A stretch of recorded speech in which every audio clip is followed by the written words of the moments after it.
ചടാ ഇതാ ആ കണ്ടത് പോലൊരു തുളിപ്പ് ഗാർഡനാണ് നമ്മൾ ഇന്ന് ഉണ്ടാക്കാൻ പോകുന്നത്.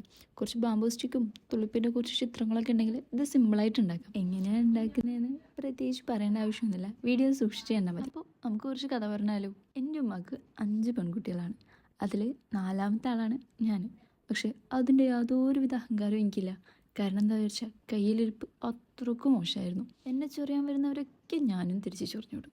പിന്നെ വലുതായപ്പോഴാണ് ഇവരൊക്കെ എന്നെ ചൊറിയാൻ വരുന്നതാണ്, അതിന് തിരിച്ച് ചൊറിയാൻ പോവണ്ട എന്നുള്ള കാര്യം എനിക്ക് മനസ്സിലാവണത്. പക്ഷേ ചെറുപ്പത്തിൽ ആരെങ്കിലും എന്തെങ്കിലും എൻ്റെ അടുത്ത് വന്ന് പറയാൻ നിന്നാൽ അത് വലിയവരാവട്ടെ ചെറിയവരാവട്ടെ കൂടുള്ളവരാവട്ടെ വായടപ്പിക്കുന്ന രീതിയിൽ ഞാൻ തിരിച്ച് മറുപടി പറയും. എന്താ അറിയില്ല, പണ്ടേയുള്ള ശീലമാണ്. കുരുത്തക്കേടിനാണെങ്കിൽ യാതൊരുവിധ ക്ഷാമമില്ല. എൻ്റെ തൊട്ട് മൂത്ത താത്തയും ഞാനും ഏകദേശം ഒരേപോലെയാണ്. അതായത് കാണാനും ഒരേപോലെയാണ്, ഏജ് ഡിസ്റ്റൻസും വളരെ കുറവാണ്. ചുരുക്കാൻ പറഞ്ഞാൽ ഓളുടെ കഞ്ഞിയിൽ കൈയിട്ട് വരാനായിട്ടാണ് ഞാൻ ഇങ്ങോട്ടേക്ക് വന്നത്. ഓൾക്ക് വെറും 1 വയസ്സും 3 മാസവും പ്രായമുള്ളപ്പോൾ ഞാനിങ്ങോട്ട് പോന്നു. എന്തിന്? ഓളെ കുറച്ച് കാര്യങ്ങളൊക്കെ പഠിപ്പിക്കണ്ടേ, ഞാനല്ലാതെ പിന്നെ ആര്? ശരിക്കും അവൾ എൻ്റെ താത്തയാണെങ്കിലും അതിൻ്റെ യാതൊരുവിധ അഹങ്കാരവും ഓൾക്കുണ്ടായിരുന്നില്ല.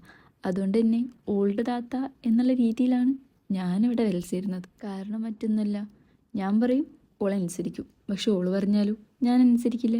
എനിക്കത് പറ്റില്ല. അങ്ങനെ ഓൾക്കൊരു 4 വയസ്സും എനിക്കൊരു 3 വയസ്സും പ്രായമുള്ളപ്പോഴാണ് എൻ്റെ ഉമ്മ എൻ്റെ അനിയത്തിയെ പ്രഗ്നൻ്റ് ആവുന്നത്. അങ്ങനെ എനിക്ക് ഒരു ദിവസം ഞങ്ങൾ ഇവിടുന്ന് ഉമ്മയും കുട്ടികളും കളിച്ചു. ഞാനും ഓള് മാത്രം. ഞാനുമ്മ ഓള് കുട്ടി. കാരണം എൻ്റെ മൈൻഡിൽ ഞാനാണല്ലോ കുറച്ചുകൂടി തലക്ക് ബോധമുള്ള ഒരാൾ. അങ്ങനെ ഉമ്മ കിച്ചണിൽ പണിയെടുക്കുന്ന സമയം കൊണ്ട് ഞങ്ങൾ ഇവിടുന്ന് ഉമ്മയും കുട്ടികളും കളിക്കുകയാണ്. അപ്പോൾ കളി ഇങ്ങനെയാണ്: ഞാൻ, ഉമ്മ, ഓള് കുട്ടി. ഓൾക്ക് പനിയാണ്. അപ്പോൾ ഹോസ്പിറ്റലൊക്കെ കാണിച്ചു വന്നു. ഡോക്ടർ ഗുളികയൊക്കെ തന്നിട്ടുണ്ട്. അപ്പോൾ മോൾക്ക് ഉമ്മ എന്ത് ചെയ്യണം?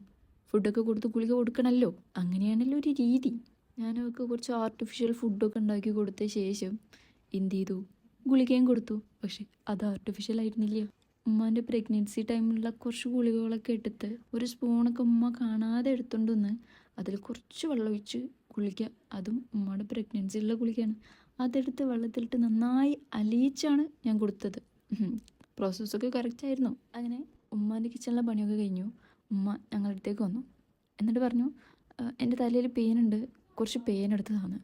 അപ്പോൾ ഞങ്ങൾ രണ്ടാളും എടുത്തും വലത്തും നിന്നിട്ട് ഉമ്മാൻ്റെ തലേന്ന് പെയിൻ എടുത്തുകൊണ്ടിരിക്കേ ഇവളൊരൊറ്റ പോക്കോ വേക്കൂട്ടേക്ക്. എന്താന്ന് മനസ്സിലാവണ്ടേ? ഞങ്ങളൊക്കെ ആകെ പേടിച്ചു. അപ്പോൾ ഇവളാണെങ്കിൽ തട്ടിയിട്ടും മുട്ടിയിട്ടും ഒന്നും ഇവളെ എണീക്കുന്നില്ല. കഥ പറഞ്ഞ് ഷോർട്ട് വീഡിയോൻ്റെ ലിമിറ്റ് കഴിഞ്ഞു. ഇതിൻ്റെ ബാക്കി ഞാൻ എന്തായാലും അടുത്ത പാർട്ടായിട്ട് ഇടാം. അപ്പോൾ എല്ലാവരും സബ്സ്ക്രൈബ് ചെയ്യുക, ചാനൽ സപ്പോർട്ട് ചെയ്യുക.